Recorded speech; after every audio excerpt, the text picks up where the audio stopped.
So, cooperation in evil. When is it possible to cooperate in evil?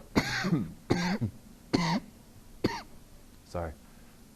So, there's two main categories of cooperation. Formal cooperation in evil and material cooperation in evil.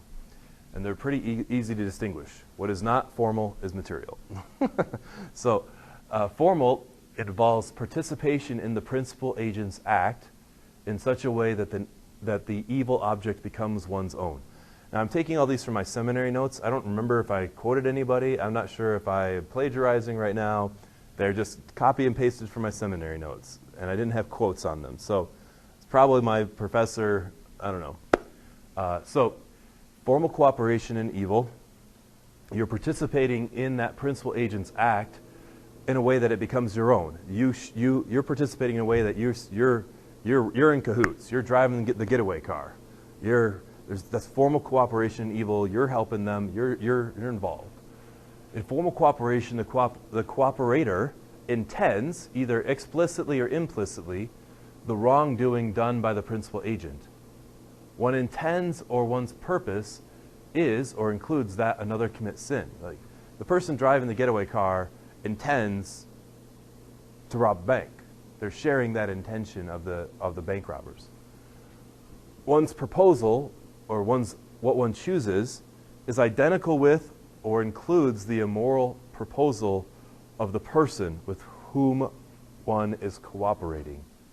So formal cooperation in evil is always evil. You can't do it because that's how that's why you say you're aiding and abetting the evil. You're directly sharing that intention.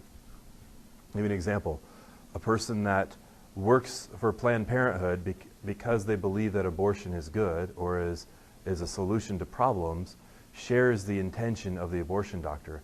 A nurse who is assisting in the abortion procedure because they believe that abortion is good, that's formal cooperation. Not only are they helping the act, they share the intention, and therefore is always gravely sinful, or is always sinful, is always evil.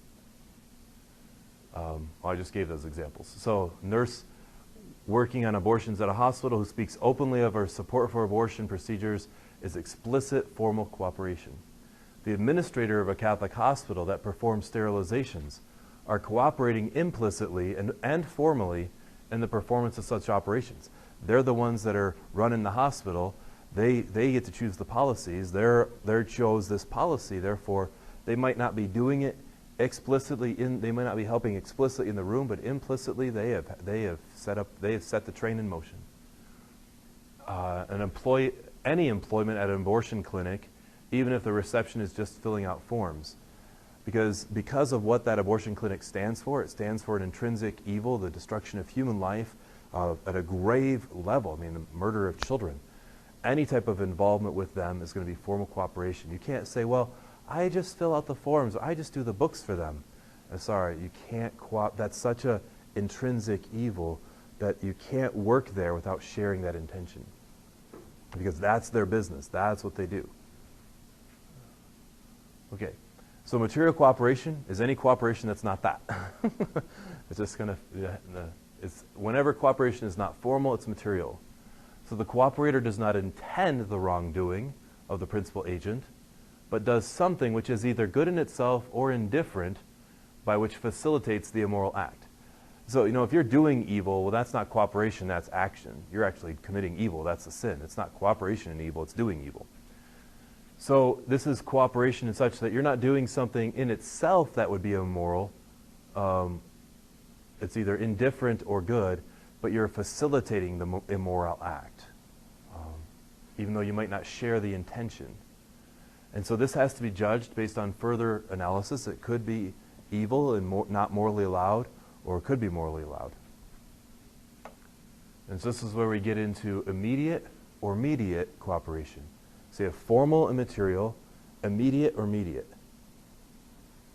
So immediate material cooperation, the cooperator performs an essential part of the action by which the principal agent's evil object is brought about. So you're doing something essential to making that happen. This is always immoral, except when you're being forced under duress. So for example, a person robs a bank. and you're the checkout teller, and they're holding a gun to you, and they say, open the bank vault. Well, under duress, you can open the bank vault and give them money. Now, if a person says, because opening the bank vault is not an intrinsic evil, it's not immoral action, it's morally neutral, you're opening a vault. But that enables them, it's a direct enabling. They would not be able to get in that vault unless someone opened it for them. And so that is immediate cooperation. But you're under duress, and so doing something that is not immoral, that is enabling this person to rob a bank, could be morally allowed under duress. But if you say, but the minute you say, I'm gonna help you so I can get a cut, well then now you're a robber as well. Because although he does not intend the evil object, his action is absolutely necessary for bringing it about. But again, the nurse who's assisting in an abortion is handing the doctor the scalpel, is prepping the patient for the abortion. That's immediate material cooperation. They might not be doing the abortion, but they are directly involved in assisting it. And that's not going to be acceptable. It's not going to be morally acceptable. I should have said, by the way, with the issue of abortion, formal cooperation in abortion is automatic excommunication. Cooperating in an abortion at that level, whether you're the person any type of sinful cooperation in the level of abortion is could very well bring excommunication. If you're the nurse in the room, boom, you've participated in the destruction of human life. You're driving your friend to get an abortion, it's a destruction of, you're participating, you're sharing that intention, enabling that to happen, you're helping them do this. You can't say, well, yes, I'm driving you, but I don't share your intention. That's not how this works. That's like slapping someone in the face and saying you love them. That's not possible. So immediate cooperation, the cooperator's action is more distant from the principal action that involves the evil object. So you're not in the room doing it, but at some level you're participating. And then there's a further distinction. I know, it gets kind of complicated, right? Trying to figure out what level are we involved with here. So proximate, and then there's remote and proximate. Proximate, immediate material cooperation. The nurse in a hospital preparing someone for an illicit operation. So you're close to the action. So remember, with immediate, it's like, well, I don't understand the difference between immediate and proximate. Immediate, and proximate and remote. It seems like the same thing. Immediate cooperation, you're performing an essential part. Immediate is you're not performing an essential part, but you're doing something to aid the action. It's more distant. So immediate, you're opening the vault. They ain't going to get in there unless you open it. Immediate is you're assisting this in some realm. And then how close are you to that realm of sin? If you're right there and they ain't going to be able to do this evil action without your help, then that's always evil, except unless you're under duress. But even then, it doesn't mean that all actions under duress are not morally exonerated. Someone puts a gun to your head and says, kill that person, you can't do that. That would be actually committing evil. So, So proximate, immediate, material cooperation.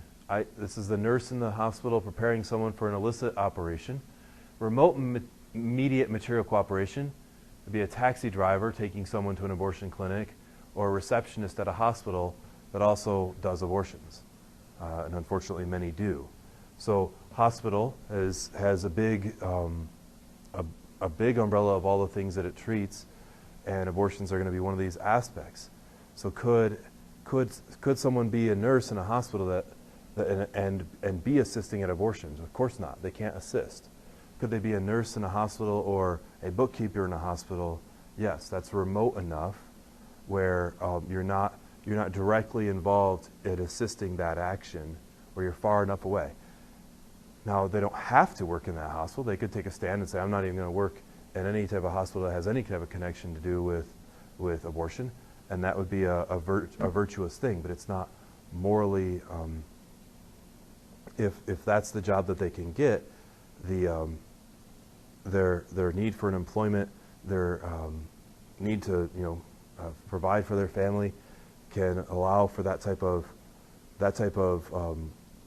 not being directly involved, but working as part of an organization that has some evil as a portion of it. But Planned Parenthood, that is intrinsically involved, that's part of their foundations, that's core to what they do. No, you can't. You can't say, well, I'm just the bookkeeper. Sorry, that's not how this is going to work. Taxi driver isn't going to even know what the person's going to this place for. They're not going to get into that conversation. Obviously, if a taxi driver is driving a person, they say, where are you going? I'm going to the gun shop to buy a gun to kill my husband. Well, obviously, pull the car over or take it to the police, So these three aspects, these three factors then, looking at this mediate, you're not directly enabling the sin, but you're somehow involved. Three aspects then are, is it proximate or is it remote? How close are you to the evil? What degree of necessity? Can the wrongdoer not accomplish the act without your help? If he can't, well, then you shouldn't do it. The grave, is there some grave reason? Well, it's the only job I can find, and I'm working in a hospital where they do sterilizations. Okay, but don't be directly involved in those sterilizations. Have nothing to do with that. Or I'm administrating a hospital that is doing sterilizations. Oh, well, then you got to change that policy. Once you become that level of authority to actually make a change there, then you have a moral obligation to do so. Otherwise, you're complicit in it.